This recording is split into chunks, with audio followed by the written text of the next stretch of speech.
Hello everybody, it is me, Martinez-Bateman. I am the CEO of New Coyote Consulting, and we are an equity and communications consulting firm here in the Pacific Northwest. This is not the Tuesday update. This is the Thursday update. I'm recording this 2 days late, partially because we took Indigenous Peoples Day off, so we weren't here on Monday, and partially because I've just been doing a ton of work lately. Like, despite all of my efforts, my hours keep increasing instead of decreasing. I'm now very much in the space where I don't want to be with the number of hours I'm working, and I feel fairly stressed a lot. I feel like I'm behind the 8 ball a lot. I feel like I'm chasing things a lot. I am not delegating as much as I should, and I've been trying to examine that. Lately, I feel like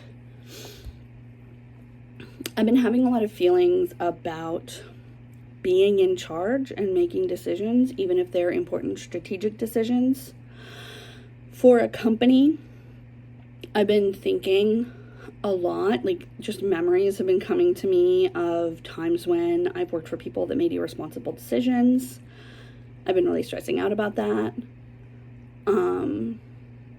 And I've been talking with my therapist, my business coach, my friends, my fellow business owners, people who are in the industry. Like, I've just been kind of processing a lot of this. And one of the things that I think is happening is that I am realizing, and I've said it before in previous videos, there are things that I can't do anymore that I used to do in this business, that now if I'm wanting us to grow, I'm going to have to hand it off to someone else. And consciously or unconsciously, I'm resisting that. And part of that is because I have my own internalized bias in terms of what work is, right? Work is labor. It's showing up, it's getting words on a page, it's getting things published, it's all this stuff. A lot of the things that I do are things that I understand as the owner of my company have value, and have value in any situation. Leadership is a skill. And also, we have very often lived in environments where the people who we put in leadership positions don't necessarily have leadership skills. And so we work under people who have this sort of like leadershipiness. I was talking to my friend about this earlier today, that doesn't align with the requirements of a leadership position. It's just that the position itself is imbued with the quality of leadership in this like extremely performative, gaslighty way.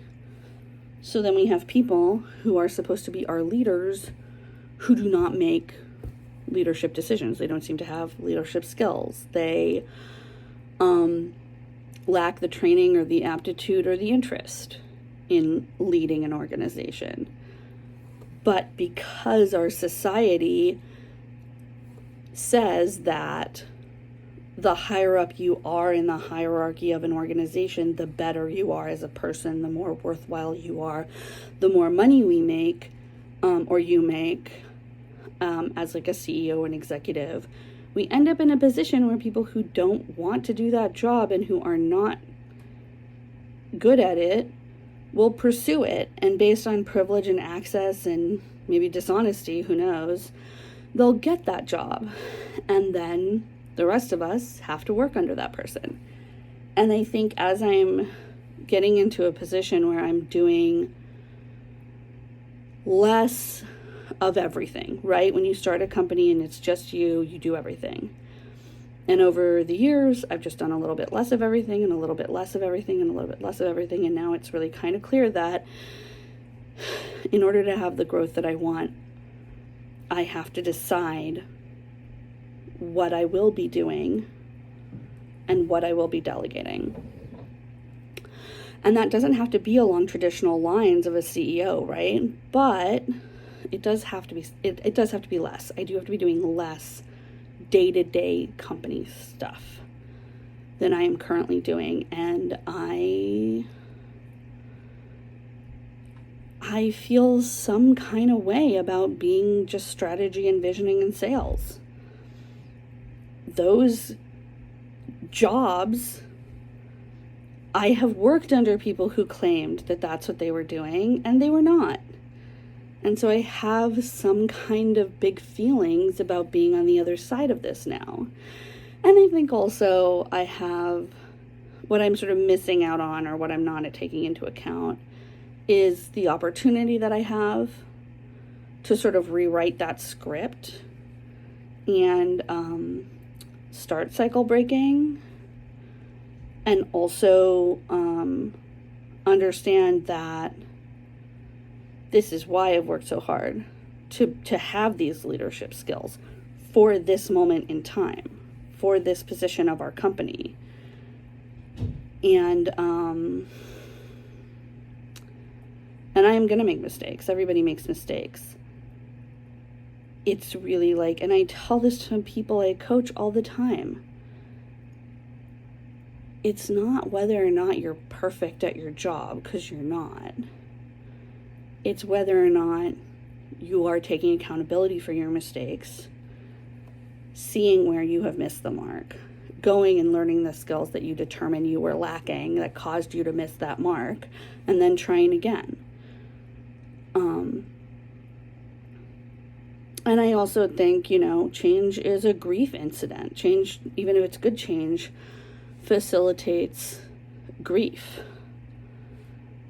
There is just something wonderful about being small and scrappy. And I'm not saying we're not still small and scrappy, like we are. But this is the least small and the least scrappy I've ever been, and certainly New Coyote's ever been. And it's kind of scary to take up more space. And it's exciting. And I don't want to fuck it up. And also I'm not, I'm smart enough and experienced enough to know that I will. And also I'm smart enough and experienced enough to know that I have the skills to manage that, because I've worked on them over the years. So have a lunch, have a walk, have a weekend. Don't work for free. I will see you all next week.